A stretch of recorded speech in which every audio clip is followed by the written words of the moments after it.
Selamat pagi anak-anak semua. Gimana kabarnya hari ini? Ada yang nggak masuk? Kalau misalnya belum pada masuk, suruh yang lain ikut ke kelasnya. Oke. Nah, perhatikan materi kita akan pelajari hari ini adalah eh, tentang pasar. Nah, perhatikan tentang pasar. Di mana pasar ini materinya nanti ada permintaan, penawaran, dan harga keseimbangan. Nah, tetapi sebelum kita masuk ke materi pembelajaran, meminta ketua kelas untuk memimpin doa. Ayo, Aril, silakan. Oke, nah sekarang kita akan masuk ke materi permintaan. Tetapi KD-nya apa? Yaitu menganalisis permasalahan permintaan dan menyajikan masalah atau hasil analisis permintaan. Nah, perhatikan ada slide ya, yaitu tentang materi permintaan atau istilah lainnya adalah demand.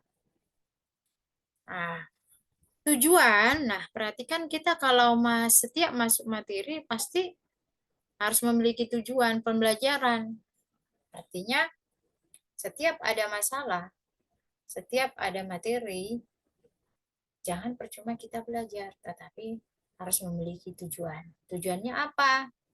Nah, tujuan yang pertama adalah diharapkan kalian mampu menjelaskan materi atau pengertian dari atau mendeskripsikan tentang permintaan. Nah, permintaan itu apakah nanti dilihat dari sisi pembeli atau penjual. Nah, tetapi kan secara umum kemarin kita sudah menjelaskan ada kegiatan ekonomi itu ada tiga, ada produksi, ada konsumsi, dan distribusi. Nanti kira-kira di antara ketiga ini masuk kemana? Apakah ini masuk permintaan atau yang lainnya?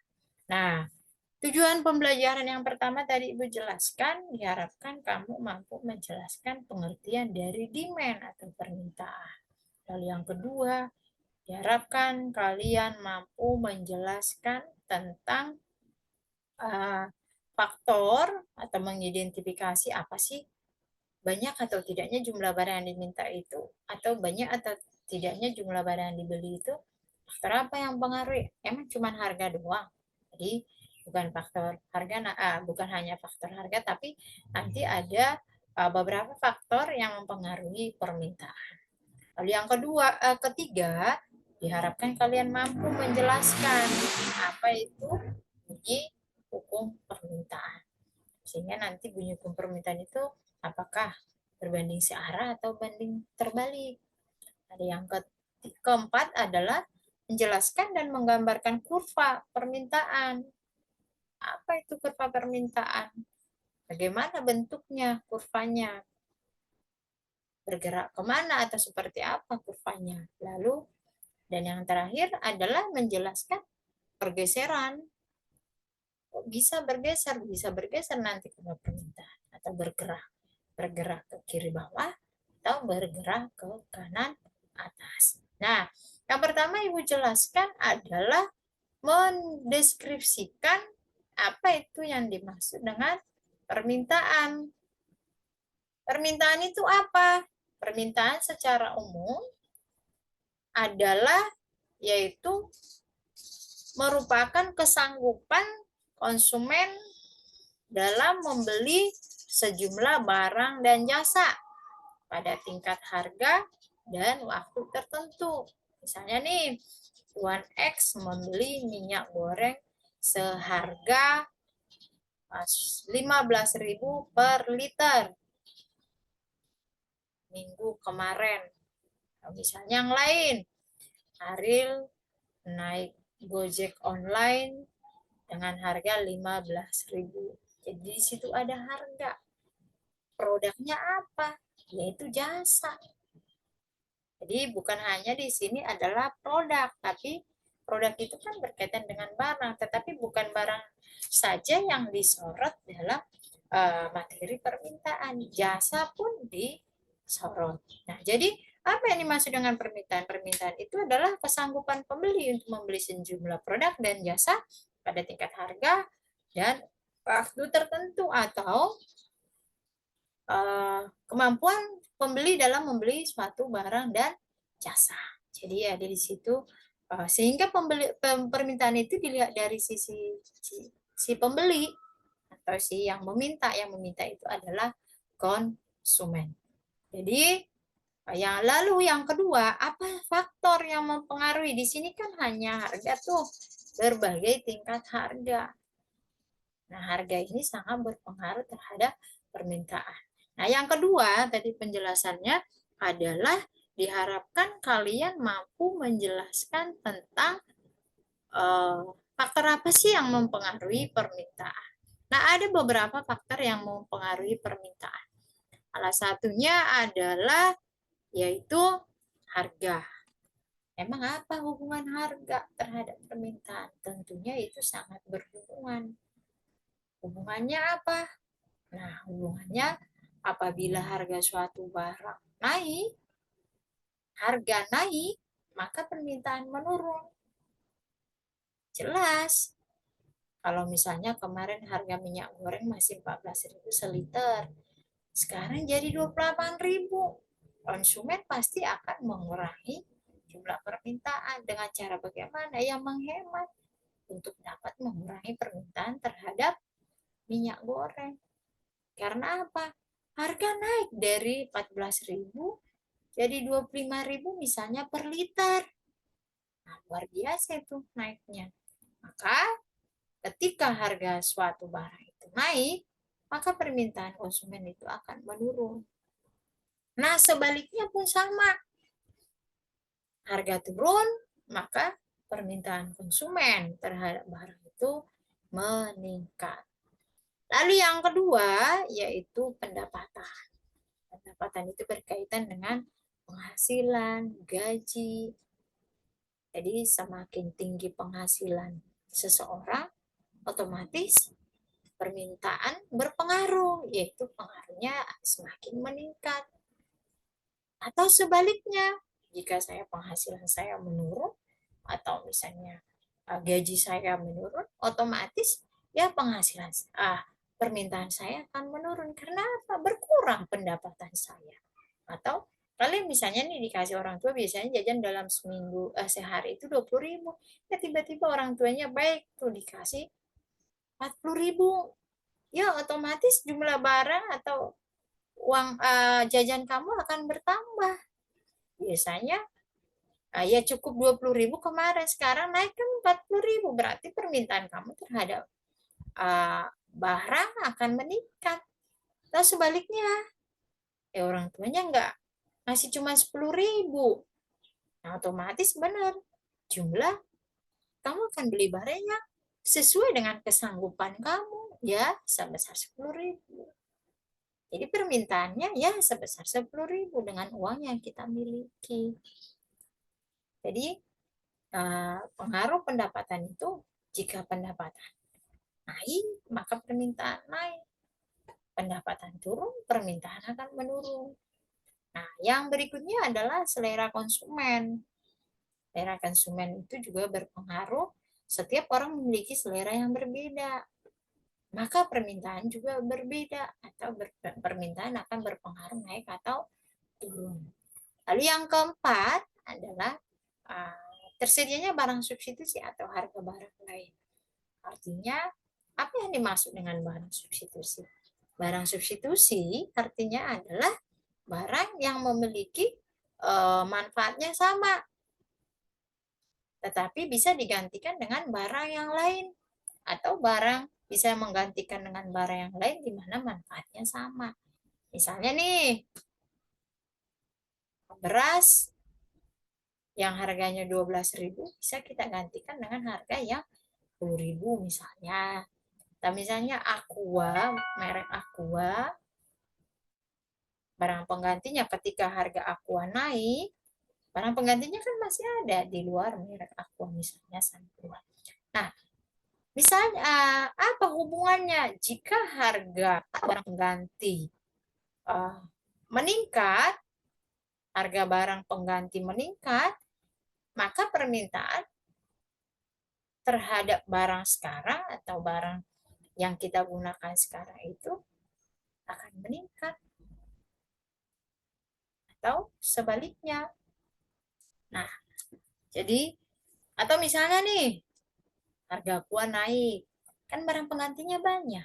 Berarti permintaan terhadap barang pengganti akan meningkat. Sedangkan untuk barang aqua atau air minum aqua, permintaannya akan menurun. Lalu yang berikutnya yaitu adalah perkiraan atau ekspektasi. Perkiraan itu artinya ramalan, ramalan di masa yang akan datang. Misalnya nih, bulan depan kan mau lebaran. Tuh ibu-ibu rumah tangga udah langsung tahu. Minggu depan kan mau lebaran. Nah, bawang pasti naik, cabai pasti naik. Nah, jika ramalan atau perkiraan di masa yang akan datang itu harga akan naik, maka permintaan sekarang akan naik. Karena apa? Untuk di stok di kulkas. Daripada nanti pas harga barang naik kita beli barang di sana ya kita rugi atau terlalu banyak pengeluaran. Nah, jadi jika diekspektasikan atau diramalkan harga di bulan depan itu akan naik, maka permintaan sekarang akan meningkat. Karena apa? Beli sekarang sebanyak mungkin. Atau sebaliknya, diprediksikan atau diramalkan nanti bulan depan harga turun. Ya pastinya konsumen ngapain beli sekarang, kan nanti bisa harga akan turun, ngapain kita beli sekarang. Nah, itu yang dikaitkan dengan perkiraan atau ekspektasi di masa yang akan datang. Lalu yang berikutnya atau yang terakhir adalah jumlah orang yang mengkonsumsi atau jumlah penduduk. Emang apa hubungannya? Pasti sangat berhubungan. Semakin banyak jumlah penduduk suatu negara, variasi permintaan barang juga semakin banyak, dan permintaan terhadap barang dan jasa pun semakin banyak. Misalnya seperti apa? Negara Singapura dengan Indonesia pastinya permintaan terhadap barang kedua negara itu berbeda. Indonesia pastinya lebih banyak jumlah permintaannya terhadap barang dan jasa. Karena apa? Ya jumlah penduduknya banyak. Begitu juga dengan uh, negara Singapura, dia permintaannya akan sesuai dengan jumlah penduduk atau sedikit karena jumlah penduduknya sedikit. Nah, atau sebaliknya, atau contoh yang lain apa di dalam keluarga ini misalnya jumlah di dalam keluarga hanya ada 5. Ya permintaannya juga 5 terhadap barang. Tapi kalau misalnya nambah nih tiba-tiba dari luar datang atau saudara datang sehingga jumlah anggota keluarga itu ada 10, maka permintaannya 10. Jadi semakin banyak jumlah orang yang mengkonsumsi di dalam keluarga atau semakin banyak penduduk di suatu negara, maka permintaan juga berpengaruh, yaitu permintaan akan meningkat. Paham sampai situ? Nah, jadi ada 6 faktor yang mempengaruhi permintaan bisnis, yaitu salah satunya harga, kemudian pendapatan, kemudian selera konsumen, kemudian barang substitusi, perkiraan di masa yang akan datang, dan jumlah penduduk. Nah, yang berikutnya atau tujuan yang ketiga adalah diharapkan kamu mampu menjelaskan bunyi hukum permintaan. Apa sih bunyi hukum permintaan itu? Nah, bunyi hukum permintaan itu menyatakan bahwa bila harga suatu barang naik, maka permintaan turun. Atau sebaliknya, bila harga suatu barang turun, maka permintaan akan meningkat.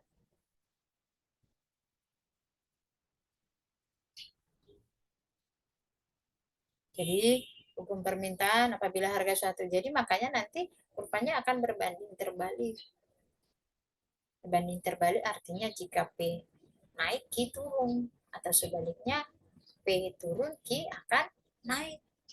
Nah, itu yang dikaitkan dengan kurva, yang dikaitkan dengan hukum permintaan. Nah, yang terakhir yang akan Ibu jelaskan adalah mengenai kurva permintaan. Apa itu kurva permintaan? Nah, secara umum kurvanya bisa kita lihat di sini ya, ada. Tetapi kurva permintaan itu adalah kurva yang menghubungkan atau menunjukkan hubungan antara harga dengan kuantitas jumlah barang yang diminta. Nah, untuk lebih jelasnya bisa kita lihat kurvanya ini. Jadi dia akan bergerak dari kiri atas ke kanan bawah. Artinya kenapa? Begini. Karena apa? Apabila ini P-nya naik, Q-nya akan menurun. Nah, di sini ini Q ya. Nah, ini Q-nya akan menurun. Atau sebaliknya, P turun, Q-nya akan naik. Oke. Nah, untuk rupanya bisa kita lihat ini bergerak dari kiri atas ke kanan bawah. Nah, yang berikutnya yang terakhir tadi menjelaskan kurva permintaan dan pergeseran kurva permintaan. Apa yang dimaksud dengan pergeseran kurva permintaan? Pergeseran kurva permintaan itu artinya bergerak dari, ya kan permintaan tadi begini nih.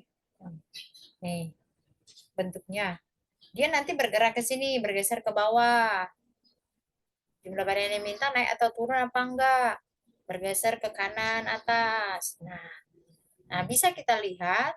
Nah, kamu perhatikan nih bergeser dari D1 ke D2. Kurva permintaan bergeser ke kanan. Artinya, berarti Q-nya kan Q2. Dari Q1 ke Q2. Berarti ini meningkat. Apa faktor yang mempengaruhi meningkat atau bergeser jumlah barang yang diminta atau kurvanya bergerak ke kanan? Artinya dia akan bergerak ke kanan, harga tetap, tetapi jumlah permintaan naik, maka permintaan juga meningkat. Misalnya, walaupun harga tetap, tapi banyak orang yang mau beli, ya permintaan meningkat. Permintaan meningkat, kurvanya akan bergerak ke kanan. Nah, dia akan bergerak ke sini lagi nih, atau ke kiri. Sebaliknya sama. Jika harga tetap, tetapi permintaannya tidak ada, ya permintaan otomatis turun. Permintaan otomatis turun, dia akan bergerak ke kiri. Semakin ke sini nih. Semakin ke kiri berarti permintaannya semakin menurun. Nah, tetapi masih ada faktor yang mempengaruhi bergerak. Kurva permintaan itu bergerak ke kanan atau ke kiri. Nah, faktor apa lagi yang mempengaruhi dia bergerak ke kanan atau ke kiri? Nih, ke kanan berarti permintaan meningkat, ke kiri atau ke bawah permintaan berkurang. Faktor apa yang mempengaruhi? Selain faktor harga, faktor pendapatan, faktor harga barang lain atau barang substitusi, faktor selera konsumen, faktor jumlah penduduk. Nah, jadi contohnya apa?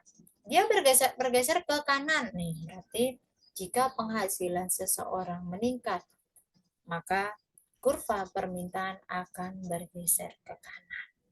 Artinya jumlah barang yang diminta meningkat. Karena apa? Pendapatan meningkat. Tetapi jika pendapatan seseorang itu menurun, dia akan bergeser ke bawah nih, ke kiri bawah. Karena apa? Pendapatannya menurun. Di mana mau belanja banyak, di mana banyak permintaan, orang penghasilan atau uang sedikit. Nah, itu yang mempengaruhi dia akan bergerak ke kiri bawah ataupun bergerak ke kanan atas. Dia ada juga lagi selain pendapatan ada 5 faktor lagi kan? Tadi ada 6 faktor kan? Selain harga ada pendapatan, selera konsumen, sampai yang terakhir adalah jumlah penduduk. Sebaliknya bisa nih, bisa kita lagi bergeser ke kanan atas. Jumlah penduduk banyak. Jika penduduk suatu negara banyak, permintaan juga akan banyak. Dia akan bergerak ke kanan atas. Kenapa, Pak? Kenapa? Ya karena kan jumlah penduduk banyak, otomatis akan bergeser ke kanan atas. Atau sebaliknya, jumlah penduduk suatu negara itu sedikit atau berkurang, maka kurva permintaan akan bergerak atau bergeser ke kiri. Atau sebaliknya satu lagi, faktor yang mempengaruhi dia bergeser ke kanan atas, misalnya expectation atau ramalan. Ramalan harga di bulan depan mengalami penurunan. Penurunan berarti permintaan terhadap barang dia nanti akan bergeser ke kiri bawah. Karena apa? Bulan depan kan harga turun, ngapain beli sekarang? Nggak perlu, nggak butuh-butuh banget, toh juga harga turun. Nah udah, sekarang kita kurangi pembelian. Nanti pas harga turun, kita beli pada saat harga turun. Nah, ketika harga turun, nah tadi ramalan di masa akan datang turun, maka permintaan akan naik. Jadi akan bergerak ke kanan atau bergeser ke kanan. Nah, untuk materi ini atau materi permintaan, Ibu menjelaskan sampai di sini karena indikator dari permintaan permintaan materi permintaan yaitu menjelaskan sampai di menjelaskan pengertian, kemudian faktor yang mempengaruhi, kemudian hukum, kemudian kurva permintaan dan pergeseran kurva permintaan. Nah, sampai di sini anak-anak paham? Nah, jadi perhatikan. Nah, nanti kan uh, sebagai bukti kamu memahami materi permintaan, nanti Ibu kasih soal di uh, lewat WA atau Ibu nanti kasih juga soal melalui classroom. Jadi materinya tentang permintaan. Jadi materi tentang permintaan itu tadi menjelaskan tentang apa? Iya, tentang hukum, faktor yang mempengaruhi, pengertian, kurva, pergeseran kurva permintaan. Nah, baiklah anak-anak semua, materi kita tentang permintaan hari ini cukup sampai di sini. Selamat siang semuanya. Kita lanjut materi selanjutnya atau materi berikutnya hari Jumat, yaitu materi tentang penawaran. Nah, untuk penawaran tolong nanti sebelum Ibu menjelaskan dipelajari dari buku ya. Setidaknya kamu ada gambaran mengenai penawaran.